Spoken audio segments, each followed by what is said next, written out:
Ride it. Shoot the curl. Shoot the pipeline. I should never, ever do that again. I'm not gonna lie, Vert Wheeler is probably one of the most irritating characters ever, but I still love him. But ignoring his unfounded confidence throughout the series, I won the world race. I'm supposed to be the best.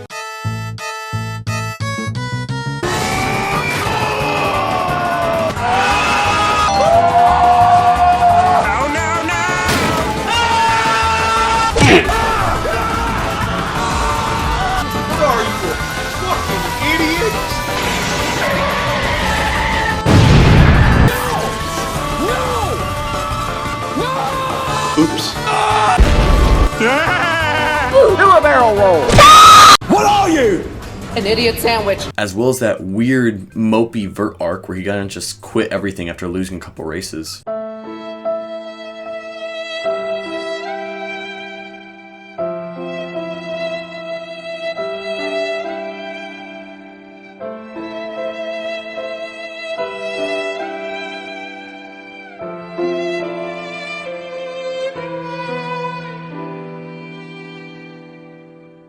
Vert has some of the coolest Hot Wheels cars in the entire series, including the Diora 2, Nightlife, Reverb, and last but not least, Power Rage. When I say I love this car, I mean I love this car. When I was a kid, it was actually one of the first ACCELERACERS cars I ever bought. I brought it with me everywhere, from restaurants, amusement parks, to church even. You name it, Power Rage was there. At least until I took it to Applebee's one time. Then I accidentally left it there. And then when I came back like an hour later, and the servers claimed they had no idea what I was talking about, and there was a family sitting there with some little skeevy looking kid. Yeah, that sucked. Bunch of filthy liars. I still don't go to Applebee's to this day. Not gonna lie, if I ever see that kid again, I'm gonna beat the ever-living fuck. To make a long story short, it is a Hot Wheel I have always dreamed of driving, and to this day, I still want to drive that car. However, since the Hot Wheels models aren't actually made in real life, I'm gonna have to settle for the next best thing. So what I decided to share with everyone is the way I would build Power Rage. So sit back, buckle up, and hold on tight, because right now I'm going to teach you guys how to make your very own Power Rage. Welcome back to Dream Rides.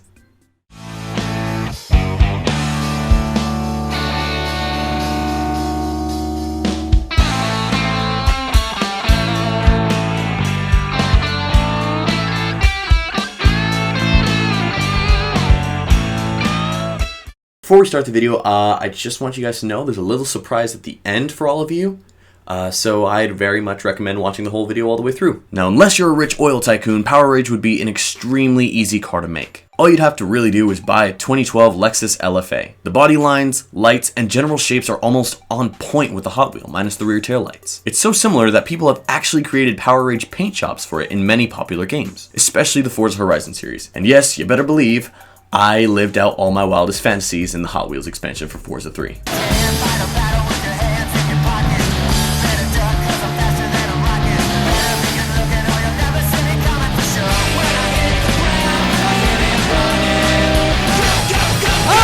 Just like in the movies. Now, a Lexus LFA is no cheap car. In fact, to put it in perspective, you'd be getting a better deal buying a brand new Lamborghini Aventador in terms of power and performance. This is a $500,000 car, which, you know, it's somehow appreciated since its original cost of just $375,000. It's so expensive that it's actually got me saying $375,000 like it's chump change. That's an entire mortgage. The next thing I would say to do is to buy a Sabon carbon fiber GT wing, which will cost you around $700. Pair that with a universal underglow kit for $70, blue window tint for $300, custom decals and a hood paint job for $800, 6-spoke rims and tires for another $800, and you are set. Altogether, this is going to cost roughly $502,000, or a very, very upscale home in Texas. Believe me, I checked. Now, tell me if I'm wrong, but I don't think anybody in this video can afford a $500,000 car. If you can pay that on a dime, can you please just like pay someone to finish the Hot Wheels movies that have been waiting like,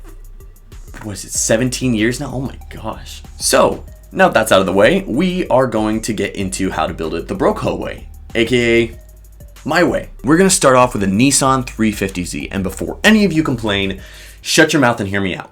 A nice pre-owned 350Z is gonna cost you anywhere between $3,000 and $7,000, depending on where you look. For a good in-between price, I'm just gonna roll with one that's, say, $5,000. Good luck finding a stock one though, because these were really popular with the tuner culture in the early 2000s. You're either gonna find a perfectly tuned street machine or a hunk of junk that's missing a bumper or fender because some kid tried to learn how to drift in it. I know like 4 of those kids.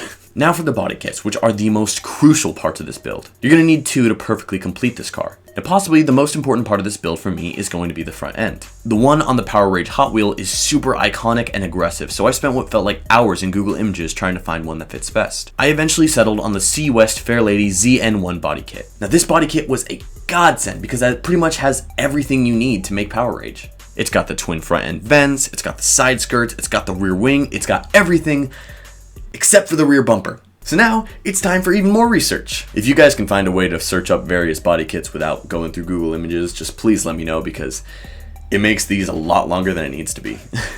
Anyways, after searching around for what felt like another bunch of hours, I finally found what I was looking for. A Duraflex R35 style bumper. The big reason why I decided to go this route is mostly because of the lip at the bottom, which looks almost identical to the one on Power Rage. The first body kit will cost roughly $2,400 and the second bumper will cost almost $200. Besides the taillights, you're starting to have a pretty convincing copy of your favorite Hot Wheel. Alright, now that the body panels are correct, it's time to find the perfect paint job to fit. I've decided to settle on a nice matte white for the entire body. In terms of paint, this will probably be your biggest expense, as a medium quality paint job will cost roughly $1,300. This price can change heavily if you find a 350Z that's already white, which may not be too hard since I believe it was one of the stock paint jobs. If that's the case, you'd only have to foot the bill for painting up the body kit parts, which would be way cheaper since there'd be little to no taping or sanding, as many of these parts come already covered in primer. The only parts to be painted a different color would be the spoiler and the hood. Now, if you just go the painting route, this will likely be included in the whole cost, give or take $100. However, if you want to, you can also go with a carbon fiber hood, which will already be black. Now, we add the decals, the rims, the window tint, and underglow from before for about $1,370, and you have got a pretty fair looking Power Rage that you can drive around for about $10,270. Not gonna lie, this is probably one of the cheapest builds you're gonna find on the channel. I'm 90% sure you guys would be able to afford this at some point in your life. Now, if you guys really want to go the extra mile and actually spend time to look like Vert, make sure you follow my friend's YouTube channel. Not only does he make car and Hot Wheel videos just like me, but he's probably a little bit funnier, to be perfectly honest. If you guys are looking for any ACCELERACERS merchandise, such as t-shirts and that kind of jazz, he's got his own shop. Don't be afraid to check him out. I guarantee you it's 100% worth your time. Anyways, I'm sure there are, of course, people that want to go even deeper into this build. You guys want that beautiful Power Rage interior that you saw in the movies. Well, part of what you saw in the movies, because honestly we didn't really see that much. Anyways, because I am such a nice person and I need to pad this video out for revenue's sake, I've also made a list of the components you will need to fix up the interior to look like Power Rage. Alright, so the interior of Power Rage is not a very common sight. Most of the shots inside the car are focused on Vert and or the steering wheel. And when you do see the rest of the car, it's usually bathed in the hue of the realm. So I'm going to try to get this as close as possible. Probably the star of the show is the steering wheel. While I couldn't find a half steering wheel with a screen on it, I was able to find a flat bottom cut top steering wheel by Momo, a company known for their quality. Not only will you be getting a steering wheel with a semblance to Vert's, but you'll definitely get one that's reliable and comfortable. The Momo Racing Mod 12C steering wheel will put you down roughly $230. I know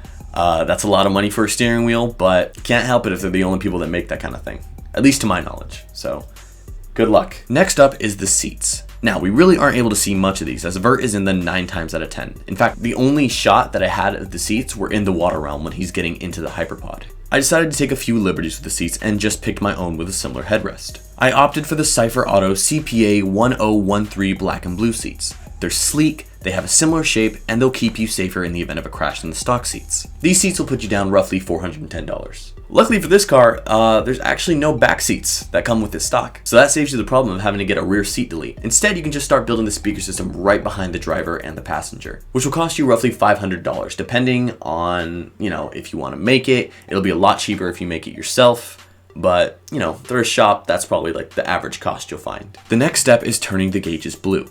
Now, this won't be too expensive or too hard, as I found a cheap set of ADDW1 blue gauge overlays for roughly $70. These are super easy to install, and they give you that nice icy blue look from behind the steering wheel, which is a crucial color for any Teku vehicle. And if you get one of those adjustable underglow kits, you can actually make them match. And last but not least is the pedals, which for some reason we actually see a lot of in the movie. Now, this can go one of two ways. You can either buy a full pedal replacement kit for around $500 or just some metal pedal covers for like 20 bucks. The full replacement replacement kit will give you a bunch of upsides, such as a better response, the exact look you want, and more. However, I wouldn't discount the metal pedal covers, as I actually have them on my own car and I'm very satisfied with the way they look. You can find these at pretty much any AutoZone too, and they have a manual version and an automatic version. For the sake of the videos, I'm going to count the cheap pedal covers for the cost, just because I feel like that's the way that a lot of people would lean. And I think that's it for the interior altogether. As a whole, this will probably cost you $1,230. Now, if you want to add various blue accents, you can, but I wasn't able to find any blue furniture kits for, the Nissan 350Z. But if you find some, please let me know down in the comments below.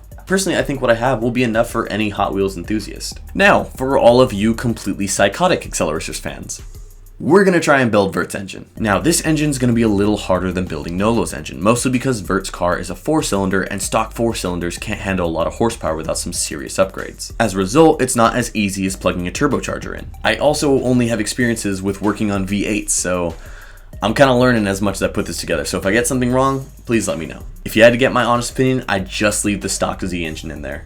Those are very easily upgradable and they're reliable engines. The only reason you'd want a 4-cylinder is so you can have it exactly like Vert's, but in my opinion, it's not worth the effort.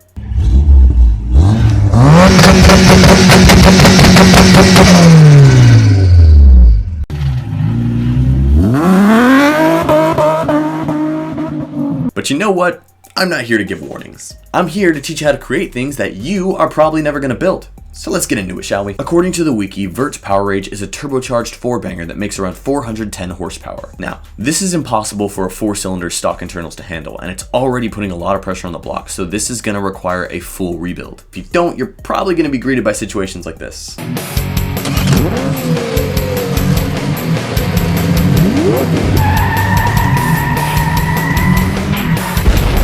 You'll have to completely tear the engine apart down at the block. Now, I'm not going to lie to you guys, I have no clue what you need to create a 410 horsepower cylinder engine. I barely know all the parts that go into my V8. However, I'm going to leave you guys with this advice. An engine is just a glorified air pump. The more free-flowing it is, the more horsepower you're going to get. But the more horsepower you get, the better quality parts you need. You'd need a replacement for the intake and exhaust manifold. Pick something that's way more free-flowing. Forged internals are also very crucial, as the stock internals will most likely explode under the amount of power you're trying to force through them. You'd also need a good turbo kit and a lower compression ratio to handle said kit. If you want me to get deeper into compression ratios, check out my video on nitrous. I go way more into why that's important. A full, long-lasting build will cost roughly $10,000, including a nitrous kit, worth almost as much as the cost of the entire external build. Not only that, paying someone to remove the old engine and put in the new engine will likely cost between $4,000 and $5,000, not including cost of tuning. Is it worth the effort? I don't think so, because honestly, you're just paying money to make it more difficult for yourself. And for those of you that are saying you don't care, the grand total of the engine build and swap will be roughly $15,000, possibly more, so think it through, guys. All right? Now that's all put together, we're going to figure out what this car is going to cost in total. For the basic body build, your Power Rage will cost around $10,270. For the body and interior build, it's going to cost you around $11,500. And for the ultimate Power Rage build with a 410 horsepower twin turbo nitrous snorting engine, it'll cost you roughly $26,500. Making this a very reasonable goal for anyone that loves the ACCELERACERS series. Just try not to drive it if there's too much water on the ground. And that's about all I got for this video. Thank you so much for watching. I'd really appreciate it if you guys liked, comment, and subscribed. I make an analytical video like this every single week, so if you guys really like what you're seeing here, come check out the rest of it. I'm sure you'll be happy with what you find. Now, I'm trying to get the channel out more, and it seemed like my subscribers really picked up after I gave you guys a challenge. So, as you know, for last year, if I reached 500 subscribers, I shaved my beard. Now, I'm going to take that a step further. If I reach somehow 5,000 subscribers by the end of the year, I will shave my head, I guess? See, one part of me wants to reach 5,000 subscribers and the other one really doesn't want to shave my head. But you know what? You guys need a reason to subscribe, so there's your reason right there. Also, for the last bit, the little surprise I have, I've decided to take your guys' advice and I'm going to start making some small gaming videos here and there. Now, as long as it's on this channel, I'm going to stick with, car games such as Forza Horizon, Project Cars, and probably some Distance. If any of you guys want to play with me sometime, just let me know. Put down your Steam name and your Xbox name down in the comments below. These aren't going to replace my regular weekly videos. It's probably something I'm going to post every other week on like a Tuesday or something like that. I'm still going to have my regular videos coming out weekly. And that's all she wrote. Thank you guys for watching the video. I really appreciate you guys giving me the time of your day. Hope you guys have a great day. Peace.